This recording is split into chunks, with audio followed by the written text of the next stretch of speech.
So at this time, I would now like to invite up Kalafi Moala, please. Kalafi, yes.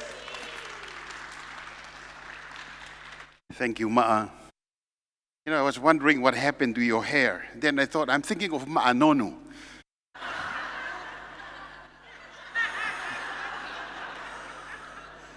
What an honor to be here with you today. Kore ke tapu ke he o tua mafi he ni hene o taulotolotonga. Tapu foki ki he tangata whonua. Tapu ke tahini prinsesi, merisi luk tapu. Tapu ki a Gina, mo e kautaki koi a konferinis koi ni, pe a tapu ke teki mutol kotoa kore ke ata ke whakahoko atu ai ki whatongia koi ni. Giving an acknowledgement and honor. And I just want to take a couple of minutes at the beginning to just say how wonderful it is for me as a man. You know, I just realized that there are only a couple of men speakers here, Frank and I. And I don't know how we arrived at that incredible honor to be here at that time. But I want to say something about Princess Siulikutapu, because some of you may not know this. Her father was the younger brother to King Taufa'ahau Tupo IV. And she's the eldest daughter of Prince Tuipelehake, the late Prince Tuipelehake, who was Tonga's prime minister for many, many years. So we have here in our midst Tongan royalty, and we appreciate her being here. The other thing that I was sitting there musing is the fact that of her name, Mele Siulikutapu. One of the great heroes of the faith in Tonga was in the 1860s, one of those that was exiled to Fiji because of the persecution of the Christian church, the Wesleyan church that took place. She was the daughter of the king at that particular time. In it, her faith was so strong, she was one of those that was exiled to Fiji. Her name was Mele Siulikutapu. And it is no coincidence that we have royalty in our midst, Mele Siulikutapu. I have a little secret to let you know. I'm about the same age as Mele Siulikutapu. We were at Epsom together at the king's residence when we were going to school. And we used to watch her from a distance because we commoners were not allowed to be close to those of the royal family. And so it took Jesus to allow us to get close to each other. I also want to give special honor to my dear friend, Frank Naya, who is here. Many of you don't know Frank. Maybe you've heard the name. But Frank, for many, many years, worked with Youth with a Mission as a missionary. I remember teaching at a school here in Pahi, where he was a young Samoan Maori who was trying to have something significant in his life. And God has used him in a wonderful way. Frank was the very first non-Western president of Youth with a Mission. And that was a major achievement, and we want to honor Frank for that. God has given a special anointing for him and his family, and it's good to have him here with us.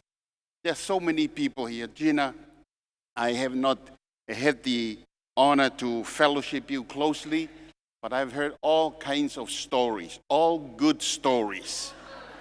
And it was all from Samoans who know everything.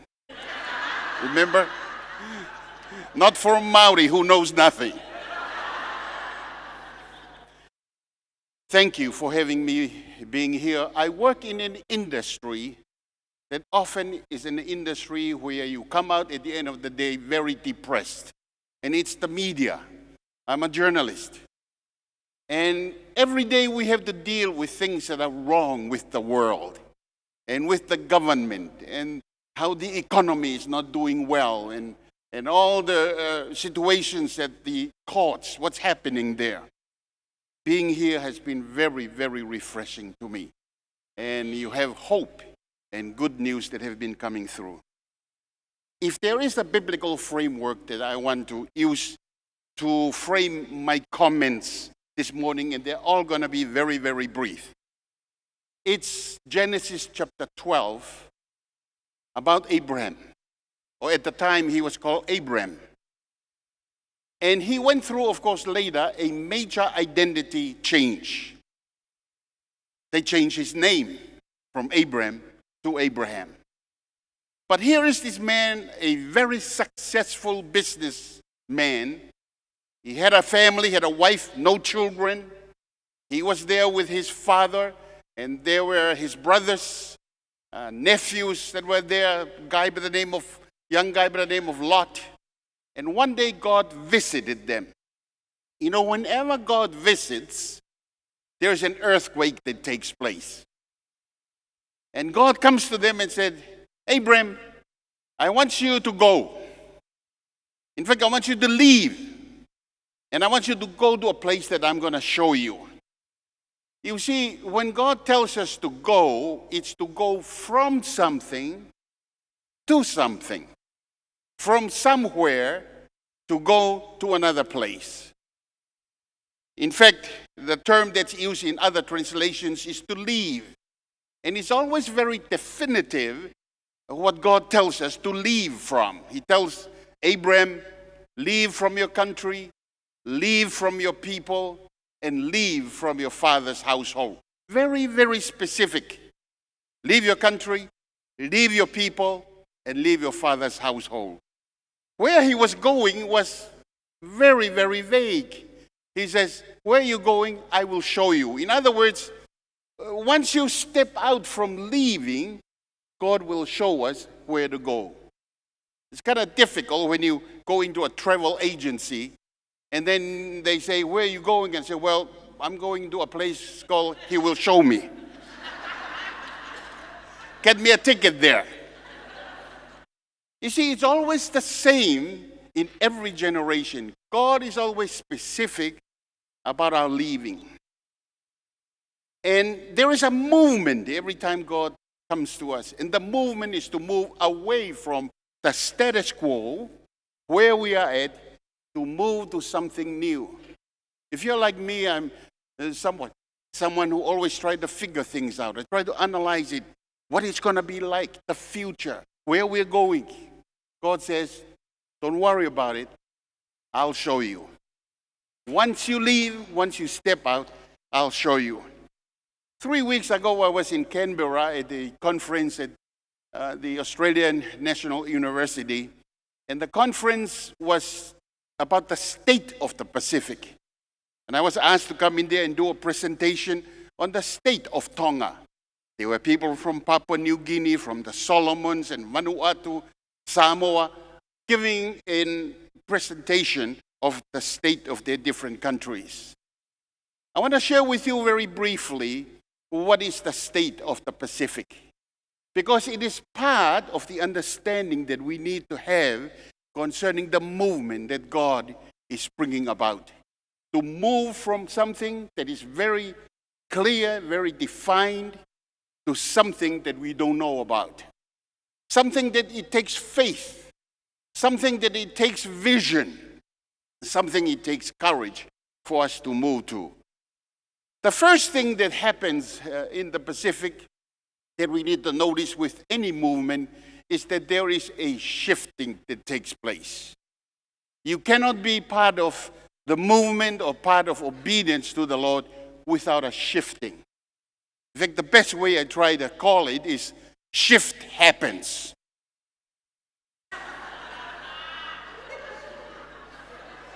And it happens. It happens in your life. It happens in your nation's life.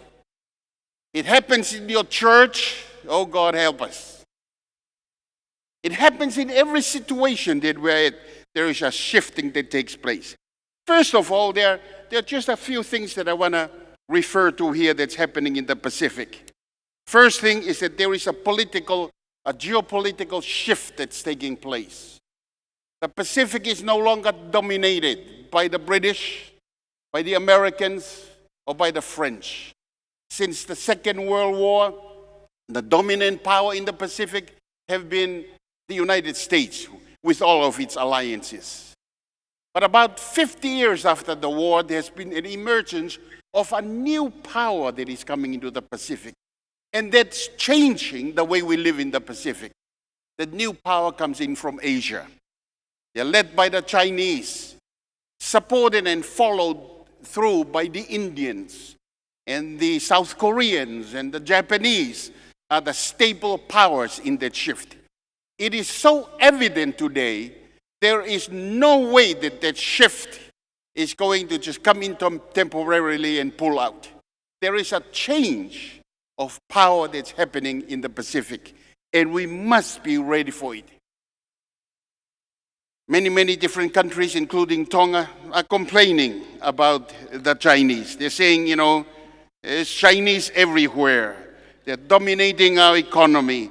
Even when there's crime happening in Tonga, I know Tongans have been committing crime for ages, but the crime today are blamed on the Chinese.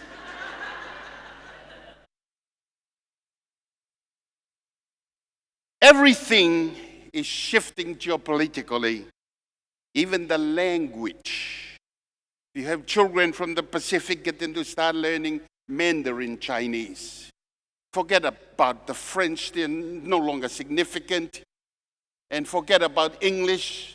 They speak Pidgin where there's no English anyway. Learn Mandarin Chinese because that's where the shifting is going on. Trade. And with this shift comes in a shift from Polynesia to Melanesia. I know some of you very committed and dedicated Polynesians don't like that, but the shift of power in the Pacific has moved from Polynesia to Melanesia. That's where the wealth is. That's where the leadership is. That's where the future is. It's lying in Melanesia. And by Melanesia, I'm talking about Papua New Guinea, talking about Vanuatu, Solomon Islands. Let me tell you something, Gina. Pray about God leading you to have your conferences in Melanesia, because that's where you're going to meet women who are so on fire for God. The great activists of the last 40 years or so comes out of Melanesia, and the majority of them are the women. And they know solutions already. Now, why is this shift from Polynesia to Melanesia? Because I think in Polynesia, we've had it too easy. I think we live in such pride that Christianity came to the Pacific, to us, like to Tonga, to Samoa, and to Tahiti, and that we took Christianity to all these Melanesian countries. We need a revival in Polynesia to restore our values, to restore our dedication and our commitment to God. The population and the peoples of Papua New Guinea and Vanuatu and New Caledonia and the Solomon Islands, they are very new, they are very humble. They know that without God, there is no hope for their nations. And they trust God, and they've seen miracles in their midst. That's why there is the shift. Also in the Pacific, there's a shift of leadership. The shift of leadership is from men leadership that dominates leadership to women leadership. Isn't that something? And the interesting thing is that women leadership, that's why I honor it and respect it so much, is not limited or is not contained in positions. How many of you know that you can have a position and not have authority? How many of you know that you don't have to have position to have authority? There's so many positions that men in the Pacific occupy, whether it's in government, whether it's in the church or institutions. There is a shifting that has taken place. The women are emerging and they have become the leaders. Why is it? My humble interpretation is because men have failed. How has men failed? They have failed in morality. And that's when God moves on. And he raises women who have been faithful. Some have been abused. Some have been mistreated. But they have been quiet, raising children, a whole new generation, paying the bills, being responsible. And that's the making of leadership that takes place. You know, the interesting thing is then when we have graduations, like they did, Samuel was supposed to go and find a new king to replace Saul. All the guys that line up, God rejected them. They were lining up for positions. And there was one person, David, who was taking care of the sheep, was just really doing business, very responsible. They didn't even have him to line up. And today, I believe that God is doing something new in this shifting. He is replacing women leadership with men leadership. And we're thrilled with what's happening. The other thing that's happening in the shifting in the Pacific is that a shifting from the system of pastors to apostles and prophets. For the last over 50 years, the Church of Jesus Christ and the people of God have been captured in a pastor system of church governance. It's a system that hasn't worked. And we need to move away from focus and emphasis on pastors to the apostolic and the prophetic, because that's where the leadership comes in. And the reason why we have churches that are inadequate and are not able to really provide solutions for our society and our community is because they are pastor-led rather than apostolic or prophetic-led. The shifting of churches from just church planting, where the apostles and the prophets come in, is they're concerned about the nations. They're not concerned about churches. I find in the Pacific we have people that are only concerned about their churches. And when they start about expansion, they're talking about church planting, to just plant another one of their kind. That's the pastor's system. Apostles and prophets, like God, are not concerned about your little church at the corner. They're concerned about the whole nation, about the government system, about the economy, about education, about business, the whole nation. And the amazing thing to me, I see God moving outside the church.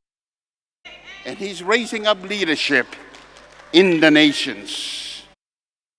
It's not dependent on position, but on authority. It's no longer men-dominated, but it is dominated, or it is led by women. You know why? Men dominate, women serve. Men are loud in boasting. Women are quietly serving and meeting the needs. The other thing that I need to just mention here, a shifting from institutional to people focus. Since the Second World War, there have been great institutions built, great denominations. We think about the Wesleyans, we think about the Anglicans, we think about the great institution of the Catholic Church. In the church sphere, great institutions have emerged. And then you think about the world in general, the United Nations, powerful institution. In the economic and financial, you see about the World Bank, the ADB, and all these incredible institutions that are coming in and are helping to run things in the world. These institutions have their own life in themselves. And God is wanting a shifting that no longer focus on institution, but it's focused on people. Let's just say that, focus on people. Because it's people that we're going to be serving. And finally, closing point. Do I have my 5 minutes still out there? There's a shifting from knowledge-based to godly wisdom-based. We live in a generation where everything that happens that is significant is knowledge-based. Education, knowledge-based. The media is knowledge-based. We think about the industries and the development of the technology. It's all knowledge-based. Human knowledge. In fact, all knowledge comes from God, but human uses that knowledge to advance themselves. But there's a shifting. For the future is no longer going to be happening because of a knowledge-based system, but because of wisdom, godly wisdom. Because wisdom is the application of knowledge. It's the application by God of knowledge that's practical, that's something that serves and renews people. We move from a knowledge base to a wisdom base. God is moving in the world today, and as you have time to just read through that biblical framework of Abraham, it took him a few years because God was changing him, doing works in him. When there's a shifting, it's like God goes and he waits out there for you to catch up with him. God has already moved. Please take note, and I challenge the leaders of this conference about Melanesia. A lot happening there. God is there waiting for us. The biggest mission force in the Pacific is not in Samoa or Tonga or Fiji, it's in Melanesia. It's in Papua New Guinea, it's in Vanuatu. The greatest women leadership and ministries that are emerging is in Melanesia. So I challenge you guys to think of our region and think of the Melanesian region. Polynesia, we wait for a long time. We wait for a long time. And one of the things whereby we wait, and let me close off with this. Do you notice, I'll just talk about us Tongans. Tongans are very reserved people. Conservative is not the right word. Reserved is the word. You notice if you talk to somebody and you get them to do something, it takes them a while. They get up and they straighten up their ta'ovala. They clear their voice, They're not going to be singing, but they clear their voice anyway. They're pretty slow, and for often I wondered why are Tongans slow to catch up? The Samoans are very fast. They're already way out there. If you announce and say, let's eat, the Samoans are already there. And the Tongans are still straightening out their ta'ovala. Slow and reserved. And they influenced the Fijians. The Tongans influenced the Fijians quite a bit. And they influenced the Fijians in the kava drinking. I think that's where the thing is. The Samoans don't drink kava. And they are fast in development, and they move fast. They are, as we say in Tonga, kaimumua, which means they are first in everything. They don't drink kava. But us and our dear brothers in Fiji, we are caught up in the kava addiction that slows things down. You see us, we walk slow. It's almost like in slow motion, Even when we straighten up, you have a choir and you say, okay, let's stand up and sing. You see the choir, Tongan choir, they go slowly up. A Samoan choir, they just get up fast. And I tell you, the Fijians are worse. They are only fast in rugby, not in singing. One thing, and I'll close. One thing I like the Samoans, though, is the fact that they really honor their women a lot more than anyone else in the Pacific. If you notice the way they dance, the men lie down and the woman stands on them. God bless you.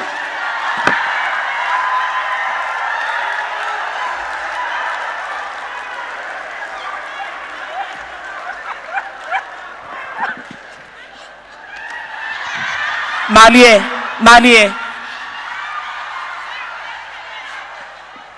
Oh, okay. I'd now like to introduce Pastor Gina Siosi for some closing comments. Okay, and I'm handing the microphone. Ladies. Just want to give you the notice.